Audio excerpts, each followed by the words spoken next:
आप सभी को बहुत बहुत नमस्कार। मेरा नाम बीरेन जैन है। एक बार फिर स्वागत है आपका मेरे यूट्यूब चैनल पे। तो आज के लिए क्वेश्चन देखते हैं जो बहुत ही महत्वपूर्ण क्वेश्चन है सभी एग्जाम के लिए। पटवारी एग्जाम के लिए, पटवारी में जो कंप्यूटर पूछा जाता है उसके लिए, कोपा आईटीआई के लिए, एसएससी मल्टीटास्किंग के लिए, एसएससी सीजीएल के लिए, बैंकिंग के जो भी एसबीआई का क्लर्क, पीओ और आईबीपीएस के जो भी एग्जाम होते हैं उसके लिए सभी महत्वपूर्ण क्वेश्चन हैं। तो आप वीडियो को अच्छे से देखिएगा, 3 से 4 बार देखिएगा, जिससे आपके सभी क्वेश्चन क्लियर हो जाएंगे। मैं इसको डिस्क्राइब भी करता जाऊंगा। 100 क्वेश्चन हम अटेम्प्ट करेंगे आज। तो पहला क्वेश्चन है, गूगल इंक द्वारा विकसित और संचालित सोशल नेटवर्किंग साइट कौन सी है? तो एक आर्कुट नाम की सोशल नेटवर्किंग साइट थी जो अब बंद हो गई है, जो गूगल द्वारा निर्मित की गई थी। ये क्वेश्चन पूछा गया था। नेक्स्ट क्वेश्चन है, सर्च इंजन का उदाहरण। सर्च इंजन वो होता है जिसपे हम चीज़ों को सर्च करते हैं, जैसे गूगल हो गया, बिंग हो गया, याहू हो गया, ये सभी सर्च इंजन है। तो ऐसे क्वेश्चन भी बन सकता है कि याहू ऑप्शन दे दिया जाए, गूगल दे दिया जाए, बिंग दे दिया जाए, एमएसएन दे दिया जाए, और इनमें से सभी। तो ये सभी क्या है? सर्च इंजन है। नेक्स्ट क्वेश्चन है, वेब पर एक पेज से दूसरे पेज पर जंप करने को क्या कहा जाता है? तो वेब सर्फिंग। जब हम एक पेज पे कुछ भी सर्च कर रहे होते हैं, हमें दूसरे पेज पर कुछ भी सर्च करना होता है, उससे मिलता जुलता या दूसरा, तो वो वेब सर्फिंग कहलाता है। कौन सी एक लोकप्रिय माइक्रो ब्लॉगिंग साइट है? तो माइक्रो ब्लॉगिंग सबसे जो फेमस है वो ट्विटर है ना। ट्विटर ने आजकल पैसे वाला वो भी स्टार्ट कर दिया है कि आप उसकी मेंबरशिप लें तो उसमें ज़्यादा कंटेंट आप टाइप कर सकते हैं, लिख सकते हैं, है ना। नेक्स्ट क्वेश्चन है, कंप्यूटर हार्डवेयर को डेटा प्रोसेस करने और आवश्यक जानकारी उत्पन्न करने के लिए निर्देश देने के लिए वाले प्रोग्राम को क्या कहा जाता है? तो क्या कहा जाता है? सॉफ्टवेयर कहा जाता है। जो हार्डवेयर से हम काम करवाते हैं, कोई भी आपको ज़रूरत पड़ती है काम करते हैं, तो वो कौन करवाता है? सॉफ्टवेयर कहते हैं। नेक्स्ट क्वेश्चन है, एक क्वेश्चन आपके सभी अलग अलग एग्जाम से पूछे गए हैं, वहाँ से लिए हुए गए हैं। एक भी आपको कॉमन क्वेश्चन या रिपीट नहीं मिलेगा। अगर रिपीट मिलता है तो उसको अलग तरीके से पूछा गया है, अलग तरीके एग्जाम में, इसलिए उसको शामिल किया गया है। तो वीडियो में बने रहिएगा आप। कौन मेमोरी से निर्देश और डेटा प्राप्त करने को नियंत्रित करता है, उन्हें डिकोड करता है, उन्हें एएलयू को भेजता है? तो वो कौन करता है? Control unit. ये सभी सीपीयू के पार्ट होते हैं, एएलयू भी, कंट्रोल यूनिट भी और मेमोरी, ये सभी किसके पार्ट होते हैं? सीपीयू के होते हैं। तो कंट्रोल यूनिट क्या करता है? निर्देश और डेटा प्राप्त करने को नियंत्रित करता है, उन्हें डिकोड करता है। कौन? और उसके बाद एएलयू को भेजता है, अर्थमेटिक लॉजिक यूनिट को भेजता है।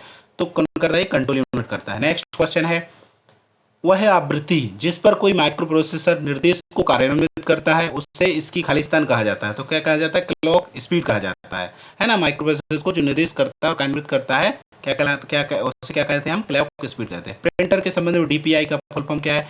तो डीपीआई का क्या होता है? डॉट्स पर इंच। जो प्रिंट करता है उसकी क्वालिटी को हम मापते हैं डॉट्स पर इंच में। ये फुल फॉर्म में भी शामिल किया गया है। फुल फॉर्म वाला वीडियो भी आप देख सकते हैं मेरे चैनल पे। वहाँ पे आपको 500 से ऊपर फुल फॉर्म मिलेंगे। वहाँ वो वीडियो देख लेंगे तो आपका एक भी फुल फॉर्म का क्वेश्चन, 2 से 3 फुल फॉर्म हर एग्जाम में पूछे जाते हैं, तो वहाँ से आपका एक भी क्वेश्चन फुल फॉर्म का गलत नहीं होगा। आप वहाँ पे वीडियो देख सकते हैं। नेक्स्ट है क्वेश्चन 275000000। क्लॉक साइकिल की प्रति सेकंड कार्यान्वित करने वाले सीपीयू की क्लॉक दर क्या होगी? तो इसको चेंज करते हैं तो ये गीगाहर्ट्ज में क्या हो जाएगा? 2.75 गीगाहर्ट्ज हो जाएगा। ठीक है, तो ये भी इंपॉर्टेंट क्वेश्चन है। वह लैंग्वेज भाषा जो कंपाइलर द्वारा मशीन कोड में परिवर्तित की गई क्या कहलाती है? तो मशीन कंपाइल करके मशीन कोड में मतलब जैसे हम कुछ भी लिखते हैं उसको मशीन कोड, क्योंकि कंप्यूटर कौन सी भाषा समझता है? मशीन की भाषा समझता है। तो हम कोई भी प्रोग्राम लिखेंगे तो वो पहले मशीन कोड में कन्वर्ट होगा। कौन करेगा? कंपाइलर करेगा। तो ये लैंग्वेज क्या कहलाएगी? अब ये लैंग्वेज कहलाएगी हाई लेवल लैंग्वेज कहलाती है। ठीक है, सबसे महत्वपूर्ण सिस्टम सॉफ्टवेयर कौन सा है जो कंप्यूटर की सभी गतिविधियों को संचालित करता है? तो वो क्या कहलाता है? Operating system. ये क्या है? सिस्टम सॉफ्टवेयर है। ऑपरेटिंग सिस्टम की परिभाषा होती है जो यूजर और हार्डवेयर के बीच में इंटरफेस प्रोवाइड करता है, एक माध्यम बनता है, एक मीडियम बनता है, वो क्या कहलाता है? ऑपरेटिंग सिस्टम कहलाता है। यदि आपके सिस्टम में ऑपरेटिंग सिस्टम नहीं है तो सिस्टम आपका बूट नहीं होगा, चालू नहीं होगा। कंप्यूटर के चालू होने की प्रोसेस को क्या कहते हैं? हम बूटिंग कहते हैं। तो ये भी इंपॉर्टेंट है, आप वीडियो देखते हैं उसके साथ में आपको बहुत सारे क्वेश्चन और भी सीखने को मिलते हैं। मल्टीमीडिया के संबंध में डीबीआई का फुल फॉर्म क्या है? तो digital video interface. Digital video interface DBI का फुल फॉर्म होता है। असेंबली लैंग्वेज द्वारा प्रोग्राम लिखने के लिए इस्तेमाल किए जाने वाले संक्षिप्त शब्दों को क्या कहते हैं? निमोनिक्स कहते हैं। ठीक है, ये भी क्वेश्चन पूछा गया है सीपीसीटी में। थोड़ा सा टफ लेवल भी रखा गया है क्वेश्चंस में, सिंपल इजी भी क्वेश्चन है, जिससे आपका मेंटेन बना रहेगा। आपका वीडियो देखने में आपको अच्छा लगेगा, मजा आएगा और आपको याद होते जाएंगे। किसका उपयोग मल्टीमीडिया एप्लीकेशंस जैसे गेम्स, माइक्रोसॉफ्ट प्लेटफॉर्म पर वीडियो बनाना विकसित करने के लिए किया जाता है? तो क्या किया जाता है? डायरेक्ट एक्स क्या होता है? ये multimedia application games Microsoft platform पर वीडियो बनाने के लिए मददगार है। ये क्या? Direct x. आप इसको सर्च करना गूगल में, आपको पूरी इन्फॉर्मेशन इसकी मिलेगी। 256 मेगाबाइट्स और 2.25 गीगाबाइट्स का योगफल क्या होगा? अगर इसको हम योग करेंगे तो क्या आएगा, जोड़ेंगे तो क्या आएगा, 2.5 गीगाबाइट्स आएगा। ठीक है। कंप्यूटर सिस्टम को बूट करने के लिए किसकी प्रारंभिक आवश्यकता होती है? बायोस की आवश्यकता होती है। बेसिक इनपुट आउटपुट सिस्टम की आवश्यकता होती है। कंप्यूटर जब चालू होता है, बूट होता है, बेसिक इनपुट आउटपुट सिस्टम क्या करता है? चेक करता है इनपुट और आउटपुट को, चेक करता है basic input output system BIOS. ठीक है। क्लॉक सी आईपी एड्रेस के लिए पहली ऑक्टेट हायर ऑर्डर बिट क्या होती है? तो ये होती है 110, है ना। ये क्लास सी के लिए अलग अलग क्लास के लिए होती है, class A, class B, class C, class D, class C, है ना। इसकी रेंज भी होती है 0 से 155, 0 से मतलब 255 टोटल होती है, 0 से 255, जिसमें class A, class B, class C, class D, class C अलग अलग होती है। 5 क्लास में बांटा गया है, इनकी सभी की रेंज अलग अलग होती है, जिससे हम पता करते हैं एड्रेस, आईपी एड्रेस अगर कोई है उसको पता करते हैं हम कि कौन सी क्लास का आईपी एड्रेस है। ठीक है। कौन सभी खुले प्रोग्राम बंद कर देता है? विंडोज़ को शट डाउन करता है और फिर विंडोज़ को स्टार्ट करता है। तो क्या करता है? रीस्टार्ट करना। रीस्टार्ट अगर हम कंप्यूटर करते हैं तो खुले प्रोग्राम को बंद कर देगा, विंडोज़ को शट डाउन कर देगा और फिर से स्टार्ट कर देगा विंडोज़ को। तो ये क्या कहलाता है? रीस्टार्ट करना कहलाता है। OLE द्वारा विकसित एक स्वामित्व वाली तकनीक प्रौद्योगिकी क्या है? माइक्रोसॉफ्ट है। OLE द्वारा विकसित की गई है जो OLE टेक्निक को सपोर्ट करती है माइक्रोसॉफ्ट। पैरिटी बिट के साथ DES की साइज़ क्या होती है? तो क्या होती है? 64 बिट साइज होती है इसकी, है ना। विंडोज 7 खालिस्तान एक उत्तरवर्ती और खालिस्तान एक पूर्ववर्ती है। तो क्या है? विंडोज विस्टा उत्तरवर्ती और विंडोज 8 पूर्ववर्ती, है ना। विंडोज विस्टा मतलब पहले का संस्करण है, विंडोज 7 विस्टा पहले का संस्करण है और उसके बाद आया विंडोज 8। तो ये पूछा गया है, ये अलग अलग हिंदी भाषा में पूछ लेते हैं तो समझ में नहीं आता, इंग्लिश में पूछेंगे तो विंडोज 7 पहले का, विंडोज 7 के पहले का विंडोज विस्टा और विंडोज 7 के बाद का विंडोज 8। सुरक्षा के संबंध में DES का क्या मतलब होता है? तो डेटा इंक्रिप्शन स्टैंडर्ड होता है। केस सेंसिटिव ऑपरेटिंग सिस्टम क्या है? और यूनिक्स होता है। केस सेंसिटिव का मतलब होता है कि जो अल्फ़ाबेट होते हैं, छोटे अक्षर और बड़े अक्षर, छोटे ABCD बड़े ABCD बोलते हैं ना जिसको, तो छोटे और बड़े अक्षरों का अलग अलग मतलब निकलेगा। अगर हम कैपिटल A लिख देंगे तो उसका अलग मतलब निकलेगा और स्मॉल a लिख देंगे तो उसका अलग मतलब निकलेगा। तो ये क्या कहलाता है? केस सेंसिटिव कहलाता है। केस सेंसिटिव नहीं होता है तो मतलब चाहे ए लिख दो चाहे बी लिख दो, वो दोनों को ए ही पड़ेगा। लेकिन अगर केस सेंसिटिव है तो वो अलग अलग पड़ेगा, ए को अलग पड़ेगा और स्मॉल ए को अलग, स्मॉल बी को अलग पड़ेगा, कैपिटल ए को अलग और स्मॉल ए को अलग। कौन सी डॉस कमांड ग्राफिक रूप से किसी ड्राइव या पाथ की डायरेक्टरी संरचना को प्रदर्शित करती है? तो क्या करती है? ट्री करती है। ठीक है। ट्री संरचना जो डायरेक्टरी पाथ को पूरे को ए से बी फिर ऐसे करके ग्राफिक्स रूप से करती है। डाउनलोडिंग की प्रक्रिया है जिसमें फाइल को लिया जाया जाता है वेब सर्वर से लोकल मशीन, मतलब हम डाउनलोड करते हैं तो क्या होता है, मतलब कोई वेबसाइट से हम अपने सिस्टम में अपनी मशीन में लेके आते हैं तो उसको क्या बोलते हैं? हम डाउनलोड बोलते हैं। ठीक है। वेब सर्वर से लोकल मशीन पर बोलते हैं। कौन सा file format software, hardware, operating system से स्वतंत्र रूप से डॉक्यूमेंट का विश्वसनीय अदला बदली करने के लिए इस्तेमाल किया जाए? मतलब क्या होता है? PDF होता है, पोर्टेबल डॉक्यूमेंट फॉर्मेट, जिसे हम एडिट नहीं करते, नॉर्मली एडिट नहीं कर सकते, तो ये क्या बोलते हैं? हम इसको विश्वसनीय बोलते हैं कि भाई हमारा अगर हम PDF किसी को भेजेंगे तो वो एडिट नहीं करेगा, उसमें कोई भी अदला बदली नहीं कर पाएगा, है ना। तो ये भरोसेमंद अदला बदली करने के लिए इस्तेमाल किया जाता है, विश्वसनीय अदला बदली। ठीक है। एक बार मतलब अदला बदली कर दी तो फिर जो सामने भेजेंगे उसको वो नहीं कर पाएगा। कस्टमाइज टेक्स्ट जिसे वर्ड प्रोसेसर डॉक्यूमेंट के प्रत्येक पेज की शीर्ष पर लिखा जाता है तो क्या कहलाता है? हेडर। हम कोई फाइल बनाते हैं माइक्रोसॉफ्ट वर्ड में, एक्सेल में, अगर हमें एक्सेल में तो नहीं, वर्ड में अगर बनाते हैं सभी पेज पे ऊपर साइड कुछ भी हेडिंग देनी है हमें तो हेडर में हम वो डाल सकते हैं, और नीचे का बॉटम साइड का क्या कहलाता है? फुटर कहलाता है। MS वर्ड में स्पेलिंग कमांड चुनने की फंक्शन की क्या है? F7 से हम क्या करते हैं? स्पेलिंग से चेंज कर सकते हैं। स्पेलिंग हमें बदलना है, स्पेलिंग देखना है, चेक करना है तो F7 से कर सकते हैं। MS वर्ड में रीडू रिपीट करने के लिए क्या होता है? Ctrl+Y। अंडू करने के लिए क्या होता है? Ctrl+Z। और रिपीट वापस से करना है तो क्या करते हैं? रेडू करते हैं तो Ctrl+Y। अमान्य सेल संदर्भ होने पर कौन सी त्रुटि दिखाई देगी? अगर हम MS एक्सेल में काम कर रहे हैं और सेल हमारा अमान्य है, मतलब वो काम नहीं कर रहा है, तो क्या एरर आएगी? #REF और ए साइन ऐसा करके बंद किया जाएगा। 5वीं रो और 36वें कॉलम के जोड़ को एक्सेल पर क्या पता होगा? तो AJ5। अगर हम देखेंगे 5वीं रो और 36वां कॉलम तो क्या उसका एड्रेस क्या लिख के आएगा? AJ5। Cell range AB10 colon AF14 में कितने सेल की संख्या, कुल सेल की संख्या क्या होगी? तो 25 होगी। ये क्वेश्चन पूछे गए, बैंक में ज़्यादा पूछे जाते हैं, पटवारी में पूछे गए हैं, क्योंकि अब कितने क्वेश्चन बचेंगे भाई? अगर सिंपल क्वेश्चन कहाँ तक पूछेगा, बचे कहाँ रहेंगे? तो ये ऐसे क्वेश्चन भी पटवारी में, बैंकिंग में ज़्यादा पूछे जाते हैं। CPCT तो थोड़ा और टफ लेवल रहता है उसका, तो उसमें ज़्यादा पूछे जाते हैं, इसलिए इनको शामिल किया गया है। Excel formula equal to int value किस में होती है? दशमलव में नहीं होती है। तो 1.125.9 लिखा है तो इंटीजर वैल्यू क्या हो जाएगी इसकी? 125 हो जाएगी। ठीक है। दशमलव वाली वैल्यू सपोर्ट नहीं करते इंटीजर, तो INT का मतलब इंटीजर यहाँ पे। जब सापेक्ष अनुपात या अंश पूर्णता स्पष्ट रूप से दिखाना हो तो कौन सा अधिक उपयुक्त होता है? तो पाई चार्ट। एक्सेल में बहुत सारे चार्ट हम इस्तेमाल कर सकते हैं, pie chart, donate chart, line chart, ऐसे सभी चार्ट हम बहुत सारे चार्ट इस्तेमाल करते हैं। तो एक पाई चार्ट होता है, वो क्या करता है, सापेक्ष अनुपात या अंश पूर्णता स्पष्ट रूप दिखाना हो तो हम पाई चार्ट का इस्तेमाल करते हैं। एक्सेल फॉर्मूला में इक्वल टू ऑड वैल्यू, तो ऑड वैल्यू क्या कहलाती है, -254, तो क्या हो जाएगी, माइनस तो रहेगा ही, और लेकिन एक पॉइंट बढ़ जाएगा तो क्या हो जाएगी, 2.55 हो जाएगी, है ना। 2.4 क्या इवन वैल्यू कहलाती है, 254, तो उस चुंगन क्या कहलाएगी, इवन वैल्यू। लेकिन यहाँ पे विषम चाहिए, इवन ऑड चाहिए, तो ऑड क्या हो जाएगी, 255, एक ज़्यादा हो जाएगी लेकिन माइनस का साइन रहेगा, तो ऑड वैल्यू क्या हो जाएगी, 255। एक्सेल समीकरण इक्वल टू 256 अपॉन 8 इंटू 4 -14/2, 14/2 का मान क्या हो जाएगा, 121। इसको शॉर्ट एक्सेल में आप टाइप कर दोगे और इसको इक्वल लगा के, कोई भी एक्सेल में हम फॉर्मूला अप्लाई करते हैं तो इक्वल का साइन पहले इस्तेमाल करते हैं, तो इक्वल का साइन लगा के हम इसको लिखेंगे, अगर एंटर दबाएंगे तो आंसर क्या जाएगा, 1 2 बना जाएगा। कौन सी संगीत और वीडियो शेयर साइटिंग है? तो यूट्यूब से हम संगीत भी सुन सकते हैं, वीडियो भी देख सकते हैं। वीडियो जैसे आप यूट्यूब पे देख रहे हैं तो वीडियो शेयरिंग साइट है, मैं वीडियो शेयर कर रहा हूँ आपको। गूगल का प्रयोग करते समय दोहरे उद्धरण कोड चिन्हों के, मतलब डबल कोड में चिन्हों को, शब्दों को रखने के परिणाम ऐसे वेब पेज आते हैं, इनमें क्या कहा है, जिनमें क्या होता है, शब्दों का वही क्रम होता है, ठीक है। किसे एक ऑनलाइन विश्वकोश के रूप में माना जाता है जो विभिन्न विषयों पर जानकारी प्रदान करता है? विकिपीडिया एक भरोसेमंद कह सकते हो, 99.99 इसमें चीज़ें सही होती हैं, मैंने अभी तक नोटिस किया है, मतलब देखा है, तो विकिपीडिया में सही होती है। तो ये पूछा गया है कि किसे एक ऑनलाइन विश्वकोश के रूप में जाना जाता है जो विभिन्न विषयों पर जानकारी प्रदान करता है, विकिपीडिया। कोई वेब पेज ब्राउज करते समय कंप्यूटर पर सेव की गई फाइलों को इस रूप में संदर्भित किया जाता है, तो डाउनलोडिंग, है ना। ब्राउज करते हुए कंप्यूटर में सेव करना है तो क्या बोलेगा, डाउनलोड। देखो ये अलग तरीके से पूछा जाता है क्वेश्चन। कौन डेटा और निर्देशों के कार्यान्वयन हेतु हार्डवेयर के संचालन का निर्देश देता है? तो कंट्रोल यूनिट क्या करता है, डेटा और निर्देशों को कार्यान्वयन, अगर कार्य कर रहे हैं तो हार्डवेयर को बताता है कि निर्देश देता है कंट्रोल यूनिट। किसमें आमतौर पर सबसे अधिक प्रोसेसिंग पावर और यूजर सपोर्ट संख्या होती है? तो किसमें होती है, सुपर कंप्यूटर में होती है। क्वार्टी कीबोर्ड क्यू से संबंधित कुंजी सबसे वर्णमाला में पहले नंबर पर दिखाई देती है, जैसे ABCD होती है वैसे क्यू में अगर हम देखते हैं तो क्या दिखता है, WQ दिखता है, तो QWERTY, तो पहला दिखता है क्यू।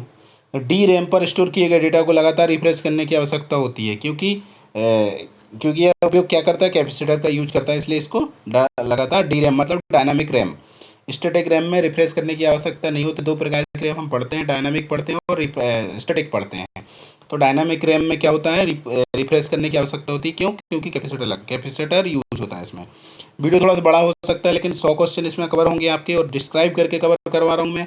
अकेले पढ़ने का होता तो मैं पढ़ता जाता, लेकिन मैं डिस्क्राइब भी कर रहा हूँ, बताता भी जा रहा हूँ। फ्लैश मेमोरी के बहुत ज़्यादा समान होता है, मतलब 1 से 3 क्वेश्चन बन रहे हैं। फ्लैश मेमोरी के बहुत ज़्यादा समान क्या होती है, EEPROM, electrically erasable programmable read only memory, किसके समान होती है, फ्लैश मेमोरी की।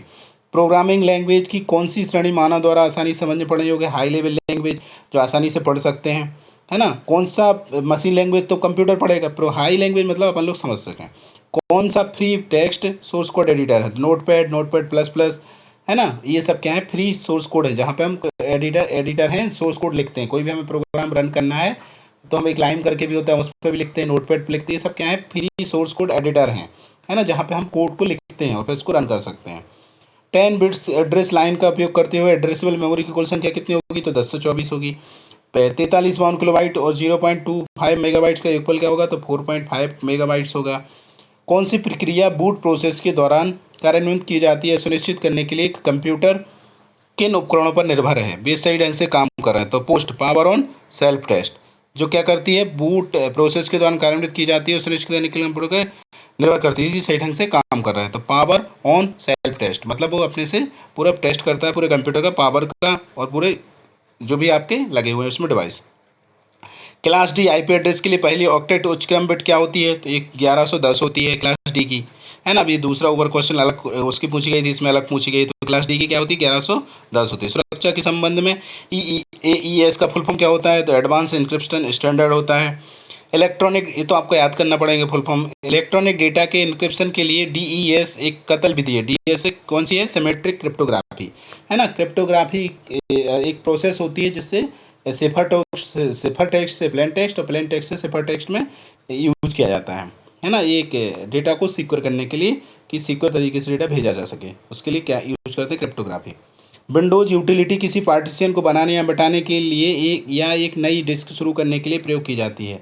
डिस्क मैनेजर से हम क्या करते हैं, पूरे मैनेज को बनाना, कितना पार्टीशन करना है, कौन सी मेमोरी के मतलब कितने जीबी के स्टोर, ए की होगी, बी की होगी, सी की होगी, तो ये पार्टीशन करना कहलाता है। तो ये क्या कहलाता है, डिस्क मैनेजर, मैनेज करना डिस्क को। वह कौन सा विंडोज फीचर है जो यूजर को अनुमति देता है कि वो कंप्यूटर को पहले की स्थिति में वापस सेट कर सकें। तो क्या होता है, सिस्टम रीस्टोर करना। किसी फाइल सिस्टम को विंडोज एनटी के पहले संस्करण के लिए प्रस्तावित किया गया था, तो NTFS को किया गया था, न्यू टेक्नोलॉजी फाइल सिस्टम, है ना। किस डॉक्यूमेंट में वर्ण के सेट को किसी दूसरे सेट में बदलने के लिए इसका उपयोग किया जाता है, तो फाइंड एंड रिप्लेस। अगर एक शब्द से दूसरे शब्द को बदलना है तो क्या करते हैं, हम फाइंड एंड रिप्लेस का यूज करते हैं। कस्टमाइज टेक्स्ट जिसे वर्ड प्रोसेसर डॉक्यूमेंट के प्रत्येक पेज के निचले भाग पर डालता है, तो उसे क्या कहलाता है, फुटर।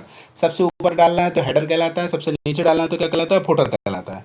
MS वर्ड में चयनित टेक्स्ट को डबल लाइन करने के लिए, अगर एक लाइन लिखी हुई है उसको हमें डबल लाइन में अंडरलाइन करना है, तो उसको हम सेलेक्ट करके क्या प्रेस कर देंगे, Ctrl+Shift+D, तो वो डबल लाइन है उसके अंडरलाइन हो जाएगी। सिंगल लाइन के लिए क्या Ctrl+U दबा देते हैं, डबल लाइन अंडरलाइन करना है Ctrl+Shift+D दबाएंगे। MS वर्ड में पेज ब्रेक इंसर्ट करने, मतलब एक पेज ब्रेक इंसर्ट करना है तो Ctrl+Enter का प्रेस करते हैं, जिससे पेज ब्रेक हो जाता है, पेज ब्रेक इंसर्ट हो जाता है। एक शॉर्टकट का वीडियो भी मैं अलग से बना दूंगा, शॉर्टकट कीज का, उसके लिए अलग बनाना पड़ेगा। MS वर्ड का अलग बनाना पड़ेगा, एक्सेल का अलग बनाना पड़ेगा, पावर पॉइंट का अलग बनाना पड़ेगा, और एक नॉर्मल का अलग बनाना पड़ेगा। तो एक अलग हम वीडियो बनाएंगे इसका भी। MS वर्ड में यदि टेक्स्ट का फॉन्ट साइज 36 पॉइंट हो तो लगभग किसके बराबर होगा, 0.5 इंच के बराबर होगा, है ना। तो पॉइंट से इंच में कन्वर्ट किया गया है यहाँ पर। किसी संख्या को शून्य से विभाजित करने पर निम्नलिखित में से कौन सी त्रुटि दिखाई दी। निम्नलिखित में मतलब एक 4 ऑप्शन आएंगे, तो वहाँ से क्वेश्चन लिया है मैंने, तो इसलिए लिखा हुआ है। तो अगर किसी संख्या को हम शून्य से विभाजित करेंगे तो आप एक्सेल में जाना, इक्वल का साइन लगाना, उसके बाद एक कोई वैल्यू लेना और 0 से डिवाइड करना, तो क्या एरर आ जाएगी, #DIV डिवीजन /0 ऐसे करके एरर आ जाएगी। 13वीं रो और 20वें कॉलम के जोड़ का एक्सेल का पता क्या होगा, तो T13। ये क्वेश्चन बहुत पूछे जाते हैं एक्सेल से, इसलिए इनको लिया गया है। Cell range E4 colon K9 में कुल सेल की संख्या कितनी होगी, तो 42 होगी। किस श्रेणी के एक्सेल चार्ट को XY चार्ट भी कहा जाता है, तो स्कैटर चार्ट को, देखो ये भी क्वेश्चन पूछ ले जाते हैं कि उस मतलब कोई भी चार्ट है उसको और दूसरे नाम से किस नाम से जाना जाता है ना। तो XY चार्ट को और क्या नाम से जाना जाता है, स्कैटर चार्ट के नाम से भी जाना जाता है। Excel formula equal to power 210, तो 2 पे पावर 10 की तो क्या हो जाएगा, 1024, है ना। पावर का ऑप्शन, सुपरस्क्रिप्ट, सबस्क्रिप्ट में ऊपर, सबस्क्रिप्ट में नीचे। एक्सेल समीकरण इक्वल टू 2048/2 10 - 5, तो इसका आंसर क्या हो जाएगा, 0 हो जाएगा। ये करके देखना, आप इक्वल का साइन लगाना, पूरा वैल्यू टाइप करना, तो 0 आ जाएगा। क्रोम एक फ्रीवेयर वेब ब्राउजर है जो खालिस्तान द्वारा विकसित किया गया था, 2008 में आया था, गूगल इंक ने इसको बनाया था। एक वेब ब्राउजर का भी वीडियो अपने यूट्यूब चैनल पर डाला हुआ है, वेब ब्राउजर का भी देख सकते हैं। MPPSC में ज़्यादा पूछ जाते हैं वेब ब्राउजर, इसमें से कौन सा वेब ब्राउजर नहीं है, मतलब एक ना एक क्वेश्चन MPPSC पूछ ही लेता है। क्रोम ब्राउजर को देखो मैंने पहले बताया, उसको 2008 में डेवलप किया गया था गूगल ने। कौन वर्ल्ड वाइड वेब पर विभिन्न वेबसाइटों पर जाने का एक वैकल्पिक है, नेट सर्फिंग। किसी वेब पेज में तस्वीर या वीडियो के लिए बनाए गए लिंक को क्या कहा जाता है, हाइपर मीडिया या हाइपर लिंक, मतलब एक लिंक पे क्लिक करके दूसरे पे चले जाएं। तो पूछा किसी भी तस्वीर या वीडियो के लिए, मतलब कोई भी तस्वीर है, वीडियो है, उस पर अगर क्लिक करेंगे तो दूसरी जगह पहुंच जाएंगे, दूसरी लिंक पे पहुंच जाएंगे। तो हाइपर मीडिया या हाइपर लिंक। कौन कर्नेल एक यूजर के बीच मध्यस्थ के रूप में कार्य करता है, तो ये किसका यूनिक्स ऑपरेटिंग सिस्टम का वर्ड है, तो वहाँ पे कर्नेल और सेल होते हैं। तो यहाँ पूछा गया है कौन कर्नेल और एक यूजर के बीच, तो क्या कर्नेल और यूजर के बीच में कौन करता है, सेल करता है, एक मीडिएटर के रूप में काम करता है। किसी कंप्यूटर का कौन सा भाग उसके द्वारा किए गए सभी कार्यों को नियंत्रण कर सकता है, तो ये तो क्या कर सकता है, सेंट्रल प्रोसेसिंग यूनिट। ये कंप्यूटर का दिमाग कहा जाता है, हृदय कहा जाता है। कैश मेमोरी किसका प्रयोग कार्यान्वित करती है, तो स्टैटिक रैम। स्टैटिक रैम का यूज कौन सी, स्टैटिक रैम और कैश कार्यान्वित साथ साथ होती हैं, मतलब इसका प्रयोग करके कार्यान्वित होती है। विंडोज विस्टा, लाइनक्स और यूनिक्स किसके प्रकार हैं, तो सभी क्या हैं, ऑपरेटिंग सिस्टम के प्रकार हैं। विंडोज विस्टा हो गया आपका, लाइनक्स हो गया, यूनिक्स। लाइनक्स के भी अलग अलग पार्ट होते हैं, जैसे विंडोज है तो विंडोज का विस्टा है, विंडोज 7 है, विंडोज 8 है, 8.1 है, 10 है, 11 भी आ गया है। तो ऐसे लाइनक्स के भी अलग अलग हैं, रेड हैट है, उबुंटू है, ये सब किसके पार्ट है, लाइनक्स के टाइप हैं, है ना। कौन कंप्यूटर को प्रिंटर के साथ कार्य करने में सक्षम बनाता है, तो ड्राइवर सॉफ्टवेयर। ड्राइवर सॉफ्टवेयर होगा तभी वो प्रिंटर कनेक्ट होगा, मतलब कोई भी हम कंपनी का प्रिंटर यूज करते हैं तो प्रिंटर का एक ड्राइवर होता है जो हमें इंस्टॉल करना होता है कंप्यूटर में, उसको मैच करना होता है, मिक्स मिलाना पड़ता है, तब जाके वो प्रिंट करता है। फिर अगर उसमें ड्राइवर नहीं है तो प्रिंट नहीं दे पाएंगे हम। माइक्रोसॉफ्ट विंडोज़ में पसंदीदा फेवरेट किस मेनू के तहत आता है? तो स्टार्ट मेनू में पसंदीदा फेवरेट मेनू आता है, ये भी पूछ लिया जाता है। ये सिंपल क्वेश्चन हो गया। MICR का फुल फॉर्म क्या होता है? Magnetic ink character recognition. कहीं कहीं आपको इसका रीडर भी पढ़ने मिलेगा। यूनिक्स सिस्टम कॉल्स किस लिए प्रयुक्त होते हैं? तो किस लिए प्रयुक्त होते हैं? कर्नल से कुछ सर्विस प्राप्त करना। चतुर्थ जनरेशन 3D कंप्यूटर किस प्रौद्योगिकी का यूज करते हैं? LSI, VLSI, है ना? LSI और VLSI का करते हैं, ठीक है। Fixed disk error, fixed disk error का कारण क्या बोलता है? गलत सीमोस, है ना, सेटिंग, गलत सीमोस की सेटिंग, जो सेमोस की सेटिंग होती है, अगर हम वो गलत कर देंगे तो फिक्स्ड डिस्क एरर आ जाएगा। MIS किसके लिए प्रभावी निर्णय देने हेतु आवश्यक जानकारी प्रदान करने के लिए डिजाइन किया गया था? मैनेजर्स के लिए किया गया है। यूनिक्स में CHOWN कमांड का मतलब कि कमांड क्या बदलता है? तो फाइल की एक्सेस की अनुमति बदलना है हमें, तो हम कौन सी कमांड का यूज करेंगे? CHOWN। एक प्रिंटर के रेजुलेशन को खाली स्थान में मापा जाता है डॉट्स पर इंच। अगर प्रिंटर के रेजुलेशन को मापना है, देखो वहाँ पर DPI का फुल फॉर्म पूछा गया था। डॉट्स पर इंच से हम क्या करते हैं? प्रिंटर के रेजुलेशन को मापते हैं। पहले इलेक्ट्रॉनिक डिजिटल कंप्यूटर का नाम क्या था? पहले इलेक्ट्रॉनिक डिजिटल पूछा गया है यहाँ पे, तो ABC, Atanasoff Berry computer, ठीक है। ये फुल फॉर्म में भी आपको मिल जाएगा। दीर्घवृत्त किसे दर्शाता है? डायलॉग बॉक्स को। अगर हम फ्लो डायग्राम बनाते हैं ना, तो वहाँ पे अगर डायलॉग बॉक्स है तो उसको दीर्घवृत्त से दर्शाते हैं। हार्डवेयर के रूप में स्थायी है, रोम में संग्रहित, तो क्या होता है? हार्डवेयर के रूप में स्थायी है, फर्मवेयर। कौन सा एक डेटाबेस ऑब्जेक्ट है जो मुख्यतः रिकॉर्ड को एंटर और डिस्प्ले तथा मौजूद रिकॉर्ड को ऑन स्क्रीन में बदलने के लिए यूज किया जाता है? तो क्या होता है? फॉर्म, है ना, जो रिकॉर्ड को एंटर करता है, डिस्प्ले और मौजूदा रिकॉर्ड को ऑन स्क्रीन बदलने के लिए यूज किया जाता है। तो अगर हमें रिकॉर्ड मेंटेन करना है तो किसका यूज करते हैं? हम फॉर्म का यूज करते हैं। डेटा ट्रांसमिशन संचारण मोड में कौन सा कम्युनिकेशन यूनिडायरेक्शनल संचार एक दिशी है? तो क्या है? सिंप्लेक्स, एक दिशी। मतलब इस सिंप्लेक्स में क्या होता है? एक साइड से मतलब डेटा जाता है। जैसे टीवी हो गया, तो टीवी से हम बात तो नहीं कर सकते कि टीवी से रेडियो हो गया, ठीक है। तो ये सिंप्लेक्स का उदाहरण है। पर्सनल कंप्यूटर को एक साथ जोड़कर क्या बनाया जाता है? तो पर्सनल कंप्यूटर को एक साथ जोड़कर और क्या बनाया जा सकता है? एक नेटवर्क बनाया जा सकता है। दो पर्सनल कंप्यूटर को जोड़ के एक साथ जोड़ के क्या बनाया जा सकता है? नेटवर्क बनाया जा सकता है। कंप्यूटर्स फाइल, फोल्डर्स और ड्राइव की पदानुक्रमित संरचना निम्नलिखित में से कौन सा डिस्प्ले करता है? तो क्या करता है? फोल्डर लिस्ट करता है। किसी फोल्डर की लिस्ट करता है ना, फाइल्स, फोल्डर, ड्राइव की उनको संरचना करना है तो क्या करता है? Folder list. किसी अन्य व्यक्ति के कंप्यूटर से महत्वपूर्ण डेटा या जानकारी चोरी या नष्ट करने को क्या कहा जाता है? हैकिंग कहा जाता है। हैकिंग कहलाती है किसी दूसरे के कंप्यूटर को हम डेटा चुरा रहे हैं या उसको नष्ट कर दे रहे हैं उसकी बिना परमिशन की, तो वो क्या कहलाएगी? हैकिंग कहलाएगी। क्या एक फाइल या फोल्डर के आकार साइज को कम करने की एक टेक्निक क्या कहलाती है? कंप्रेस करना। अगर हमें इमेज की साइज को कंप्रेस करना है, या कोई PDF फाइल है हमारे पास 50 MB की, उसको हमें छोटी करना है, 32 MB मिलाना है, 30 MB मिलाना, तो वो क्या कहलाती है? प्रोसेस कंप्रेस करना कहलाती है, ठीक है। इमेज का भी हो सकता है, PDF का, वीडियो का भी होता है, गाना सॉन्ग का भी होता है कंप्रेस करना, छोटी साइज में लेके आना। किसी संचार तंत्र पर प्रेषित जानकारी को और क्या कहा जाता है? किसी संचार तंत्र पे प्रेषित जानकारी को और क्या कहा जाता है? मैसेज कहलाता है। जानकारी कोई भी हम प्रेषित कर रहे हैं, बता रहे हैं किसी को, तो वो मैसेज कहलाता है। संबंधित रिकॉर्ड का संग्रह क्या कहलाता है? रिकॉर्ड का संग्रह को क्या कहते हैं? फाइल कहते हैं। रिकॉर्ड के संग्रह को हम क्या कहलाते हैं? संबंधित हमारे पास किसी भी विषय का हो गया रिकॉर्ड है, उसके संग्रह को हम क्या कहलाते हैं? फाइल कहते हैं। संचार चैनल की क्षमता को कैसे मापा जाता है? तो चैनल की क्षमता को किस में मापते हैं? हम बैंडविड्थ में मापते हैं, ठीक है।